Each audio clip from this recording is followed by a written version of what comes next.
Hello दोस्तों, आपका स्वागत है आपके YouTube चैनल कौशल क्लासेस में। आज हम बात करेंगे एसएससी 2025 के लिए मैथ के 800 इंपोर्टेंट क्वेश्चंस के सीरीज के बारे में। हम आज लेके आए सीरीज का पहला पार्ट और हर पार्ट में हम करेंगे 20 क्वेश्चन सॉल्व, यानी कि 40 पार्ट में आप 800 क्वेश्चन एसएससी जीडी के लिए जो इंपोर्टेंट है वो आप सॉल्व करेंगे। शुरू करते हैं। Question number 1। जो क्वेश्चन की पीडीएफ है वो हमारे टेलीग्राम चैनल कौशल क्लासेस 01 पर मिलेंगे और जिसका लिंक डिस्क्रिप्शन में दिया गया। आप वहां से भी क्वेश्चन और पीडीएफ डाउनलोड कर सकते हैं। पहला क्वेश्चन है, एक व्यापारी अपने सामान पर क्रय मूल्य से 50% अधिक अंकित करता है और 20% की छूट देता है। छूट के बाद व्यापारी का लाभ कितना होगा? कोई भी व्यापारी है वो 50% एक्स्ट्रा एमआरपी लिखता है और उसको 20% डिस्काउंट देता है। क्वेश्चन की लाइन देखिए, मानते हैं सबसे पहले क्रय मूल्य मानेंगे हम, कॉस्ट प्राइस 100 रुपए और वो कह रहे हैं कि मार्क प्राइस 50% एक्स्ट्रा, तो कितना हुआ 150। डिस्काउंट दे रखा उसने 20%। 150 का 20%, 150 गुना 20 बटे 100, 15 दूनी 30, यानी कि सेलिंग प्राइस जो विक्रय मूल्य हुआ वो 150 में उसने 30 रुपए कम करके यानी कि 120 रुपए का लिखा। पूछा क्वेश्चन में प्रॉफिट परसेंटेज क्या होगी, तो प्रॉफिट परसेंटेज कोई भी वस्तु 100 रुपए में खरीदी और 120 में बेच दी, कितने परसेंट प्रॉफिट हुआ? 20%। आंसर। नेक्स्ट क्वेश्चन की बात करेंगे, क्वेश्चन सुनते रहेंगे। यदि 5 संख्याओं का औसत 32 है, यदि एक संख्या हटा दी जाए तो औसत 28 हो जाता है। 5वीं संख्या ज्ञात करें। ध्यान रखिए, हमें पता है औसत का फॉर्मूला क्या है। औसत बराबर टोटल यानी कि सभी संख्याओं का योग बटे नंबर ऑफ संख्या यानी नंबर ऑफ टर्म। तो टोटल निकालेंगे, 5 संख्याओं का योग कितना होगा? 5 गुणा 32 यानी कि 160। अब हमारे पास संख्या बची 4, तो 4 संख्याओं का टोटल कितना होगा? एवरेज बताया 4 संख्याओं का, अब हो गया 28, तो 28 होगा 112। 5वीं संख्या के लिए माइनस कर देंगे टोटल में से, ये आंसर हुआ 48, यानी 5वीं संख्या आपके पास 48 होगी। नेक्स्ट क्वेश्चन की बात करेंगे, क्वेश्चन नंबर 3। 32 तक की सभी अभाज्य संख्याओं का औसत निकालना। औसत का है दूसरा क्वेश्चन है। जब भी ऐसी कंडीशन होगी, इससे पहले तक की कोई ऐसा फॉर्मूला नहीं है कि आप किसी फॉर्मूले का यूज करेंगे। तो 32 से छोटी अभाज्य संख्या, सबसे छोटी अभाज्य संख्या 2। एक अभाज्य संख्याओं में नहीं आती, कई बार एग्जाम में पूछा भी गया। सबसे छोटी अभाज्य संख्या 2, 3, 5, 7, 9 नहीं, 11, 13, 17, 19, 21 नहीं, 23, 25 नहीं, 27 नहीं, 29 और 31। 32 से पहले पूछिए तो 31 तक इन संख्याओं को टोटल करेंगे और ये कितने संख्या? 1, 2, 3, 4, 9, 10, 11। 11 से इसे डिवाइड कर देंगे, जो आंसर होगा वो कैलकुलेशन आप अपने आप करेंगे। इतनी कैलकुलेशन हम आपको छोड़ते हैं। Next question, question number 4। क्वेश्चन सुन लेंगे ध्यान से। 3 नोटबुक और 6 पेन का मूल्य है। 3 नोटबुक और 6 पेन का मूल्य 3000 रुपए है। उतने ही पैसों से एक व्यक्ति एक नोटबुक और 12 पेन खरीद सकता है, यानी कि 3000 रुपए में वो एक नोटबुक और 12 पेन खरीद सकता है। तो क्वेश्चन में पूछा है यदि राजू 15 पेन खरीदना चाहता हो, यानी क्वेश्चन में 15 पेन, 15 पी की वैल्यू क्या फाइंड करनी है। क्वेश्चन को दोबारा समझ लेंगे। 3 नोटबुक और 6 पेन 3000 में, एक नोटबुक और 12 पेन भी 3000 में। यहां से कैलकुलेशन करेंगे, एन इधर लाएंगे, 3 में से 1 2 एन, इसे इधर ले गए, कितना हुआ? 12 में से 6 गए 6 पी, यानी कि 1 एन बराबर हो गया 3 पेन। एक नोटबुक 3 पेन के बराबर, कोई से भी इक्वेशन में रखेंगे वहां से वैल्यू। 3 एन का मतलब हो गया 3 तिया 9 पी प्लस 6 पी बराबर 3000। कितना हो गया? 15 पी बराबर 3000। हमें क्वेश्चन में निकालना भी 15 पी ही था। अगर कोई और वैल्यू पूछता, जैसे 10 पेनों का मूल्य है या 12 पेनों का मूल्य, तो यहाँ से पी की वैल्यू निकालते 200, और 12 पेन पूछता तो 12 से मल्टीप्लाई कर देते, 12 गुना 200। ये आगे के लिए उसने बताया कि कुछ भी पूछ सकता था, यहाँ तो सिंपल था, उसने यही क्वेश्चन कंप्लीट कर दिया। नेक्स्ट क्वेश्चन की बात करेंगे। विद्यार्थियों की वह अधिकतम संख्या इतने संख्याओं और उन अलग अलग संख्याओं में बांटने। विद्यार्थियों की वह अधिकतम संख्या ज्ञात कीजिए जिसमें 1003 चॉकलेट और 2703 कैंडी इस प्रकार बांटी जा सकती है कि प्रत्येक विद्यार्थी को चॉकलेट और कैंडी समान संख्या में मिले। इस तरीके के जब भी अधिकतम संख्या वाले होंगे, हम सबसे पहले जो दो नंबर दे रखे होंगे उनका HCF यानी मैसा फाइंड करेंगे। 1003 और 2703 भाग विधि से सॉल्व कर लेंगे। 2 हो गया, 2006 माइनस कर देंगे, फिर 697, 1003, 2006, 1003, 7 में 6 और 9, 306, 697। आप इसकी कैलकुलेशन करेंगे, आंसर होगा 17। ठीक है, HCF LCM फाइंड आउट करना आपको आना चाहिए। आप कंपटीशन की लाइन में आ चुके हैं। Next question, question number 6। RR20 form चल रहे हैं। रेलगाड़ी के क्वेश्चन जीवन के लिए भी और मैथ के लिए भी, दोनों के लिए जरूरी है। 384 मीटर लंबी एक रेलगाड़ी एक बिजली के खंभे को, सिंगल रेलगाड़ी 384 मीटर की, और ये पोल है, केवल सिंगल पोल है, इसे पार कर रही है 12 सेकंड में। दूसरी कंडीशन, और विपरीत दिशा में यात्रा कर रही समान लंबाई की दूसरी रेलगाड़ी को 12 सेकंड में पार करती है। यानी ये भी सामने से ये 384 जा रही थी, ये भी 384 जा रही, और इसमें भी टाइम है 12 सेकंड। पूछा क्वेश्चन, क्या पूछा? दूसरी रेलगाड़ी की चाल कितनी है? ध्यान रखेंगे, चाल का फॉर्मूला या चाल बराबर दूरी बटे समय, या दूरी बराबर चाल गुणा समय। पूरे चैप्टर के लिए एक इंपॉर्टेंट फॉर्मूला याद रखें। फर्स्ट कंडीशन में यूज करते हैं। दूरी कितनी होगी? 384 मीटर। चाल फाइंड आउट करनी है, V1 मान लो, और समय लगा 12। तो यानी पहली रेलगाड़ी की चाल से माइनस करेंगे, 12 से 36, 2 24, 12 V1 की स्पीड आ गई 32 मीटर पर सेकंड। सेकंड कंडीशन का यूज करते हैं यहाँ। सेकंड कंडीशन में फिर ये दूरी बराबर चाल गुना समय। दो रेलगाड़ियां एक दूसरे को क्रॉस कर रही, चाहे एक ही दिशा में क्रॉस करें या अपोजिट डायरेक्शन में, तो दूरी जो होगी दोनों की लेंथ प्लस करेंगे, 384 प्लस 384 प्लस 384। चाल रिलेटिव स्पीड जो होगी, जब भी दो गाड़ियां या कोई सी भी सवारी अपोजिट डायरेक्शन में चलेंगी एक दूसरे की, तो चाल के लिए क्या करेंगे? दोनों की चाल प्लस कर देंगे। अगर पहली ट्रेन की चाल V1 और दूसरे की V2, तो चाल होगी V1 प्लस V2। V1 की वैल्यू 32 प्लस, और ये V2 फाइंड आउट करना, गुणा समय कितना लगा यहाँ? 12 सेकेंड। 2 गुणा 384 कर लो, और ये 32 प्लस V2 गुणा 12। 12 से डिवाइड करेंगे, ये होगा 32। ये इसलिए कर रहा है कि आपने 12 और 384 मल्टीप्लाई अभी सॉल्व करी थी। 32 दूनी 64 बराबर 32 प्लस V2। तो V2 की वैल्यू भी आ गई 32। यानी दोनों रेलगाड़ियों का चाल है वो समान। नेक्स्ट क्वेश्चन, नेक्स्ट टाइप का क्वेश्चन। नेक्स्ट क्वेश्चन है आपका प्रॉफिट एंड लॉस का। कभी भी कह देगा 10 वस्तु का क्रय मूल्य 12 वस्तुओं के विक्रय मूल्य के बराबर है, तो लाभ या हानि बताइए। Question number 7। 6 पेन का क्रय मूल्य, लैंग्वेज लिख देते हैं यहाँ पर, 6 पेन का क्रय मूल्य 5 पेन के विक्रय मूल्य के बराबर है, तो लाभ या हानि। क्वेश्चन में क्या करेगा? लाभ हानि भी छोड़ देगा, वो भी आपको फाइंड आउट करनी है। जब भी ऐसे क्वेश्चन होंगे कि X पेन का क्रय मूल्य Y पेन के विक्रय मूल्य के बराबर है, तो लाभ हानि। तो लाभ या हानि परसेंटेज निकाल लेंगे। जो पहली संख्या उसको माइनस करेंगे, 6 यानी x माइनस वाई। फॉर्मूला होगा x माइनस वाई बटे वाई गुणा 100।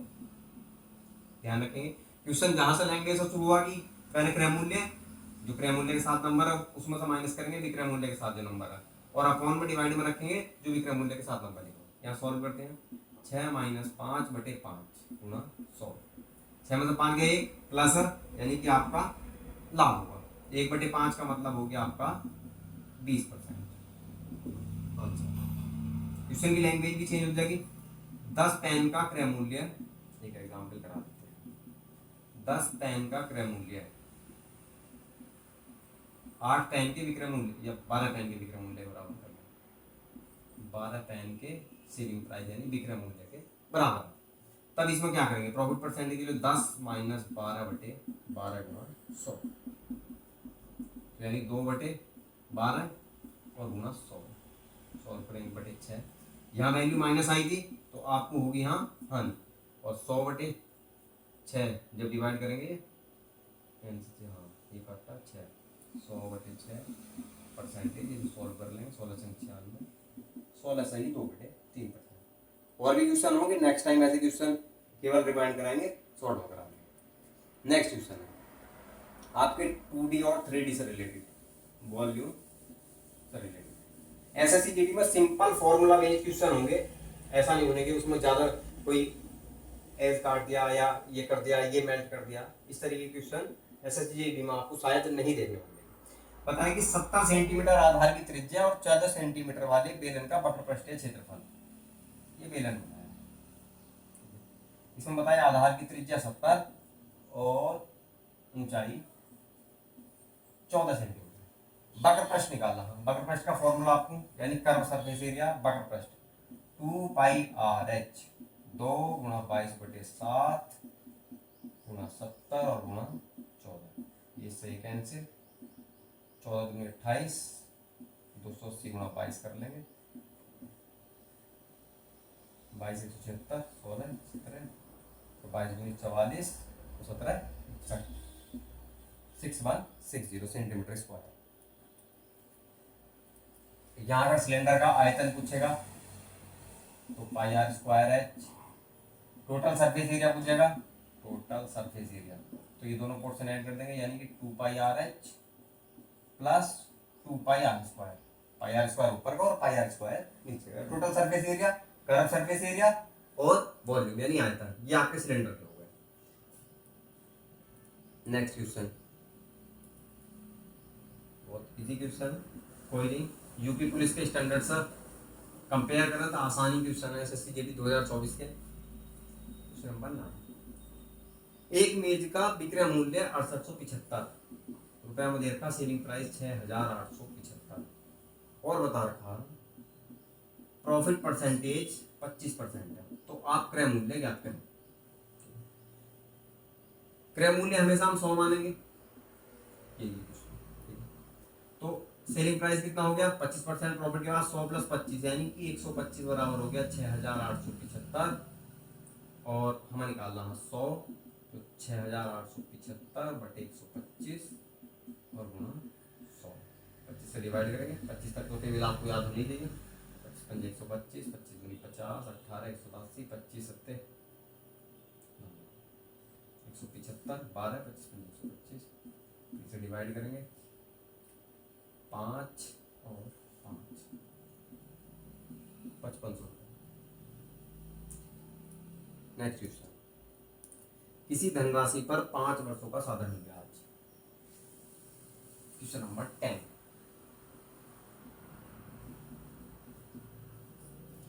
किसी धनराशि पर 5 वर्षों के लिए प्राप्त साधारण ब्याज उस धनराशि का 2/5 है, यानी कि जो प्रिंसिपल है वो कुछ भी मान लो, लेकिन जो सिंपल इंटरेस्ट हो वो उसका 2/5 है। ये अगर 1 रुपया, ये 2/5, ये 100 रुपया तो ये 100 का 2/5, फॉर्मूले में इसे 100 मान लेंगे, तो आपका कितना हो गया, ये हो गया 40। फॉर्मूला यूज करेंगे, सिंपल इंटरेस्ट का formula principal rate into time upon 100, और टाइम भी देखा क्वेश्चन में 5 इयर्स, तो ऐसा ही हो गया आपका 40, तो 40 बराबर 100 गुणा रेट फाइंड आउट करना है, टाइम 5 साल/100, इससे कैंसिल, रेट आपको 5 से डिवाइड करेंगे 8%। आपके 10 क्वेश्चन कंप्लीट हुए। नेक्स्ट क्वेश्चन नंबर 11, सिंपलीफिकेशन से रिलेटेड क्वेश्चन है।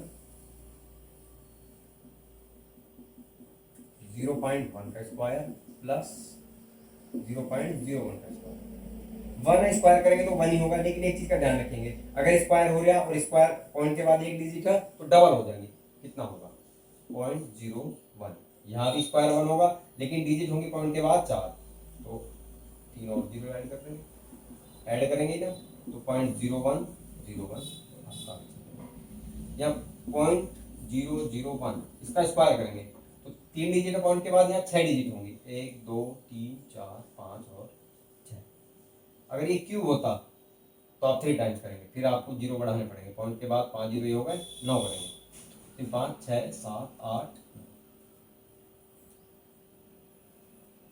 आई होप समझ में आ गया होगा। स्क्वायर में डबल होंगे और क्यूब में ट्रिपल होंगे। नेक्स्ट क्वेश्चन नंबर 12, बहुत आसान क्वेश्चन है, एसएससी जीडी।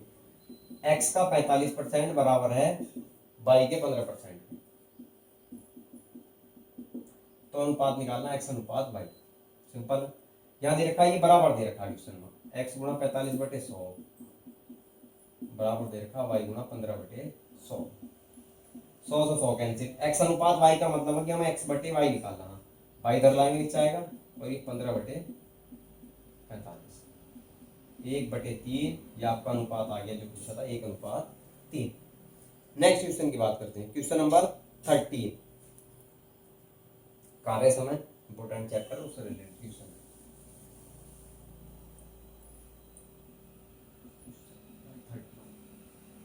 13 के हम बात करेंगे।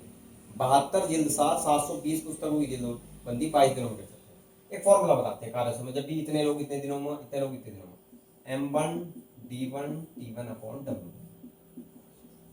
M2 D2 T2 upon W। 1 और 2 कंडीशन है, पहली कंडीशन और दूसरी कंडीशन। यहाँ जो टर्म आपको यूज होंगे वो यूज कर लेंगे, जो नहीं होंगे वो यूज नहीं करेंगे। जैसे इसी क्वेश्चन में यदि 72 जिल्द सार, यानी कि पहली कंडीशन में 72 आदमी है, M1, 720 पुस्तक हुई जिल्दबंदी, यानी पुस्तक हो गई आपकी 720, जो कार्य है वो 720 हुआ, 22 दिनों में कर सकते हैं। टाइम नहीं दे रखा कि 1 घंटे में कितने काम कर रहे हैं, तो टी का टर्म से यहाँ छोड़ देंगे। दूसरी कंडीशन वो पूछा कि 12 दिनों में, यानी कि T2 दे रखा 12 दिनों में 600 पुस्तकों की जिल्दबंदी करनी है, कार्य दे रखा 600, कितने व्यक्तियों की जरूरत पड़ेगी, सॉल्व कर लेंगे। 72 ये 10 से ये गया 60 और ये 12 पंजे 60, तो एक्स की वैल्यू 22 पंजे 110, ये कैलकुलेशन आप सॉल्व करेंगे। क्या होगा कुछ और होगा, 12 दिनों में कहाँ कैलकुलेशन गलत हुई, 72 22 12 दिनों में 4, यहाँ यही होगा। क्वेश्चन की इंफॉर्मेशन एक गलत होगी, यहाँ ये 660 था, तो इसलिए इसका आंसर 121 हो जाएगा। डिजिट कुछ भी हो सकती है, एग्जाम में आपको पैटर्न आना चाहिए, तो यहाँ 600 के हिसाब से 110 आता है। नेक्स्ट क्वेश्चन, क्वेश्चन नंबर 1 के अकॉर्डिंग ये और सेकंड टाइम्स करा दें, एक बार और कराएंगे इस टाइप के जो भी क्वेश्चन आएंगे, फिर नहीं कराएंगे। क्वेश्चन नंबर 14, एक वस्तु का अंकित मूल्य उसके क्रय मूल्य से 60% अधिक है। अंकित मूल्य क्रय मूल्य से 60% अधिक है, यानी कि यहाँ 100 है तो इस 60 का मतलब है कि 160 रुपए उस पर मार्क प्राइस है। उस वस्तु को 20% की छूट देनी है, तो लाभ या हानि बताइए क्या होगा। डिस्काउंट जो होगा वो 160 का 20% होगा, 160 गुणा 20/100, तो 16 दूनी 32। सेलिंग प्राइस जो होगा यानी आपका विक्रय मूल्य, विक्रय मूल्य को मार्क प्राइस में से डिस्काउंट माइनस करेंगे, 160 में से 32 माइनस करेंगे तो कितना हो गया 128। वो पूछा लाभ कितना, कितना आप बात हुई 28, तो प्रॉफिट हो गया आपका 28%। नेक्स्ट क्वेश्चन की बात करते हैं, question number 15,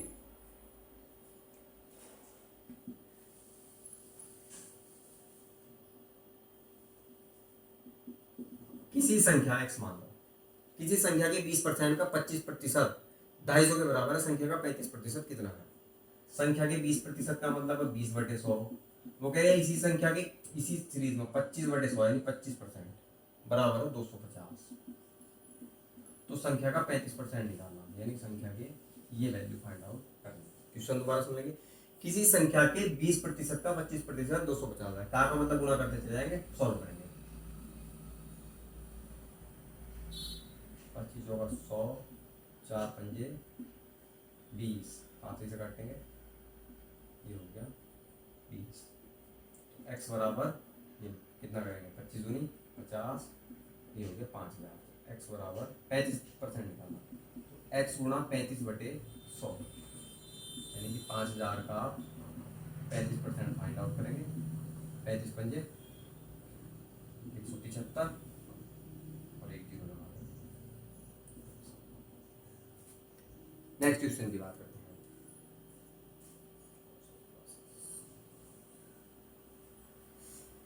question 15 question complete हुए। नेक्स्ट पहुंचते हैं क्वेश्चन नंबर 16।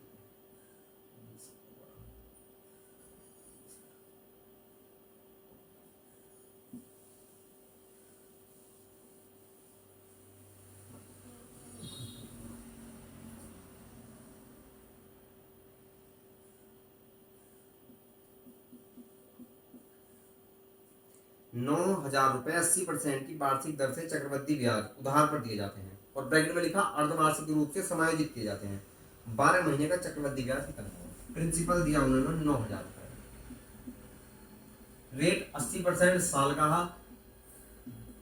छमाही यूज करना है, एक साल में 2 छमाही होंगी तो ये हो गया आधा करेंगे 40%, और टाइम जो दे रखा था वो 1 साल, लेकिन हम क्वेश्चन में फॉर्मूला यूज करेंगे 2 छमाही, 2 बाई एन हो गया, 2 6 मंथ मान लो। ठीक है, कंपाउंड इंटरेस्ट का क्वेश्चन है, A equals P 1 plus R upon 100 की पावर n। सॉल्व करेंगे, ये हुआ 9,000, 100 प्लस 40 140 बटे 100 की पावर 2, 1 0 से 0 कैंसिल, 9,000 गुणा 14 गुणा 14 196, 14 का स्क्वायर 96, और ये 2 0 होंगे, इससे ये कैंसिल। सॉल्व करेंगे, 9 54 का 4 हासिल लगे 5, 9 में 81 और 5 86 का 6 हासिल लगे 8, 9 एकम 9 और 8 70, क्या डिजिट छूट गई? 9 54 का 4, 9 में 81 और 5 86 का 6, हाँ 17,000 और 1 जीरो। उसका पूछा कंपाउंड इंटरेस्ट, तो क्या करेंगे? मिश्र धन में से मूलधन माइनस करेंगे, 17,640 में 9,000 माइनस करेंगे यहाँ, तो कितना हुआ? 8,640। ये आपका कंपाउंड इंटरेस्ट आ गया। नेक्स्ट अनुपात से रिलेटेड क्वेश्चन है। अनुपात भी दे रखा फ्रैक्शन, तो बताया क्वेश्चन नंबर 17। पी क्यू और आर के बीच में 8,400 रुपए डिवाइड करने हैं 2/3 अनुपात 3 अनुपात 1/3, तो आर का हिस्सा कितना होगा? किसी का भी हिस्सा पूछ सकता है इस कंडीशन के बाद। सबसे पहले क्या करेंगे? अनुपात को सही करेंगे, यहाँ अपॉन में 1 मान लेंगे और तीनों रेशियो को 3 से मल्टीप्लाई करेंगे, तो पी क्यू और आर का रेशियो हो गया, 3 से मल्टीप्लाई करेंगे 2 9 और 1। आर का हिस्सा पूछा, तो आर बराबर आर का हिस्सा 1 अपॉन तीनों प्लस करेंगे 8,400, 12 सत्ते 84 और ये आपका आंसर 700। आर का हिस्सा। क्यू का हिस्सा अगर पूछते हैं, यहाँ से पूछ लेते हैं, तो क्यू का रेशियो 9 अपॉन 12 तो 8,400, तो 12 सत्ते 84 और 7 किसी का भी निकाल सकते हैं। पी का निकाल देंगे तो 2 अपॉन 12 इंटू 8,400, 12 सत्ते 84 और 12 24, किसी का भी निकाल सकते हैं। क्वेश्चन में केवल आर का हिस्सा पूछा था, हमने तीनों आपको फाइंड आउट करके दिखाते हैं। नेक्स्ट क्वेश्चन,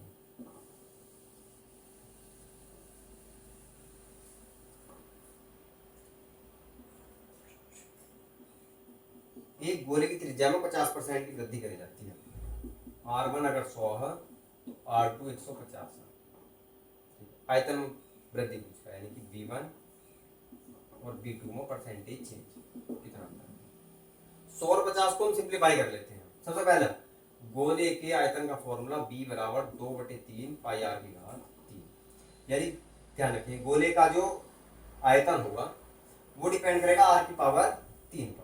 तो 100 150 तो बड़े हो जाएंगे, हम इनको सिंप्लीफाई कर लेते हैं। अगर 50 से डिवाइड करें तो R1 को अगर 2 मानना तो R2 हो गया 3, B1 होगा 2 की घात 3 यानी 8, रेशियो करना है केवल, और B2 होगा 3 की घात 3 यानी कि 27।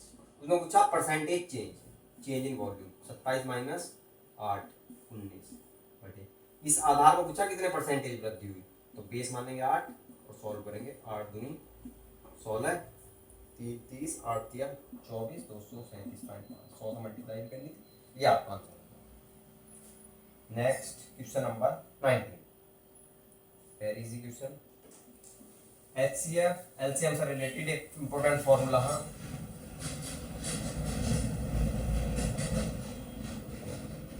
दो संख्याओं का गुणनफल यानी x1 इंटू x2 बराबर है 720 और HCF इनका 4। तो ऐसा पूछना सिंपल फॉर्मूला है, दोनों संख्याओं का गुणनफल जो होता है वो बराबर होता है HCF इंटू LCM। हमें दे रखा गुणनफल 720 बराबर HCF 4 इंटू LCM। LCM के लिए उसे डिवाइड करेंगे 18 चौक 72 180। सिंपल। नेक्स्ट कार्य समय से रिलेटेड एक इंपॉर्टेंट क्वेश्चन,